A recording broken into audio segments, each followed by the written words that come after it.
Hello everyone, good morning. कैसे हैं आप लोग?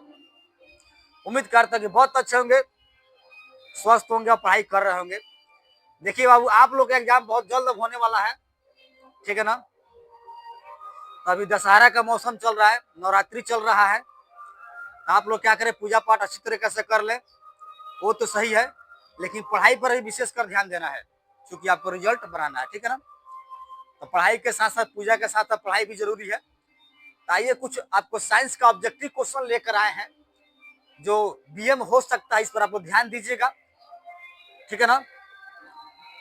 बीएम के लिए क्वेश्चन है, ऐसा क्लास 10th का बीएम क्वेश्चन है, तो इस पर क्या करना, विशेष ध्यान देना और वीडियो को अंत तक समझिएगा, ताकि इसका ऑप्शन जो है आपको पता लगे कैसे होता है। चलिए क्वेश्चन की ओर बढ़ते हैं।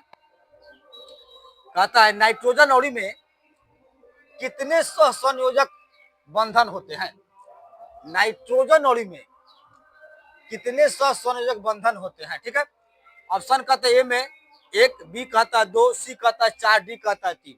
देखिए इसको बताते हैं कैसे बनता है नाइट्रोजन अणु, समझिए। आप ये भी जानते हैं नाइट्रोजन का संकेत N होता है, लेकिन अणु बनाइएगा तो N2 हो जाएगा। नाइट्रोजन अणु N2 हो गया। तो आप ये भी जानते हैं एक N, अब यहाँ पर एक N, समझते रहिए। अब नाइट्रोजन का जो है इलेक्ट्रॉनिक विन्यास कीजिएगा, तो नाइट्रोजन में कितने होते हैं? नाइट्रोजन की परमाणु संख्या 7 होती है, तो 2 और 5 होगा इलेक्ट्रॉनिक विन्यास के अनुसार, ठीक है ना। 2 और 5 होगा।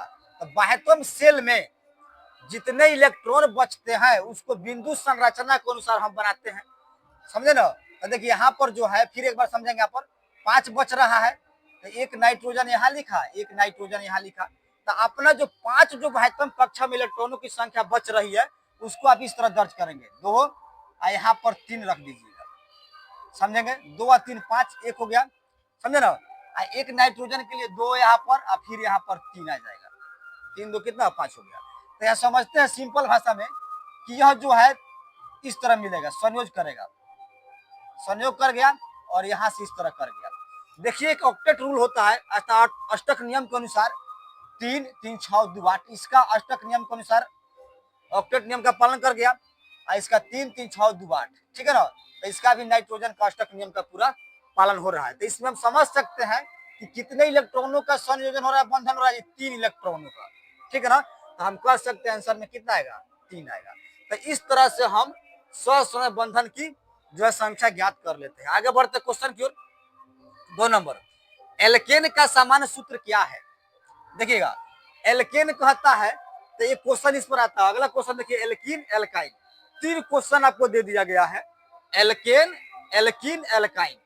तो इसमें एक सूत्र होता है तीनों का, देखिएगा हम लिख देते हैं यहाँ पर, CnH2n प्लस 2 होता है एल्केन का, ध्यान दीजिएगा, एल्केन यहीं पर लिख देते हैं, अपना याद कर लीजिएगा। एल्केन, ये एल्केन का हो गया।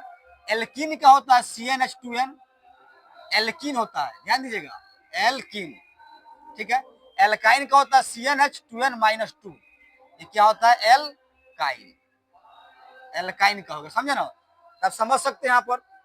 तो एल्केन का CnH2n प्लस 2 हो गया, एल्कीन का CnH2n होता है, एल्काइन का CnH2n-2। बस अपना ऑप्शन खोजिए। कहता है एल्केन का सामान्य सूत्र है, तो CnH2n प्लस 2, CnH2n प्लस 2 आपका एल्केन का होगा। इसको याद करके रखिए बाबू, चूंकि यह जो होता है एग्जाम बेस्ड होते हैं, यह जो है एग्जाम में अक्सर क्वेश्चन आते रहते हैं इस प्रकार का, समझे ना। तो इसको एकदम दिमाग पर जो है बैठा कर रखना है, याद करके जाइएगा एग्जाम में, ताकि आपको परेशानी ढेर ना हो। चलिए, एल्कीन कहता है, तो एल्कीन का सामान्य सूत्र ही पता है, CnH2n होता है। CnH2n देखिए एल्कीन के लिख दिया है CnH2n, तो CnH2n को लॉक कर देंगे, सी नंबर यहाँ से ऑप्शन आपको मिल जाएगा। 4 नंबर, एल्काइन कहता है, तो CnH2n-2, देखो यहाँ पर लिखे CnH2n-2, याद कर लीजिएगा, तो CnH2n-2 सी पर है, सी को लॉक कर दीजिएगा। आगे बढ़ते हैं 5वां क्वेश्चन की ओर। कहता है सौर कुकर के लिए कौन सा दर्पण सर्वाधिक उपयुक्त होता है? तो यह कन्फर्म कर लीजिएगा, यह बहुत बार क्वेश्चन को एग्जाम में पूछा गया है, समझे ना। तो सौर कुकर के लिए कौन सा दर्पण सर्वाधिक उपयुक्त होता है? तो देखिए याद करके रखना है, अवतल दर्पण। तो अवतल दर्पण आपका ऑप्शन नंबर ABC को लॉक कर दीजिएगा। ऑप्शन कहीं भी रहे, लेकिन याद करना है कि अवतल दर्पण का सौर कुकर में उपयोग होता है, ठीक है ना। तो उम्मीद करता हूँ यह जो ऑब्जेक्टिव क्वेश्चन 5 क्वेश्चन था, यह जो आपको समझ में आ गया होगा। तो क्या करें, वीडियो को लाइक करें, शेयर करें, कमेंट करें। यदि आप मेरे चैनल पर नए होंगे तो चैनल को सब्सक्राइब कर दीजिएगा, ताकि जब मैं वीडियो अपलोड करूं आपके पास पहुंच जाए और आपके एग्जाम में दिक्कत परेशानी ढेर ना हो। यदि समझ नहीं आ रहा है तो कमेंट कर सकते हैं। यदि आप मेरे चैनल पर नए होंगे तो चैनल को सब्सक्राइब कर दीजिएगा, ठीक है ना। तो मिलते हैं एक और बीएम क्वेश्चन के साथ अगले डे में आप लोगों के साथ।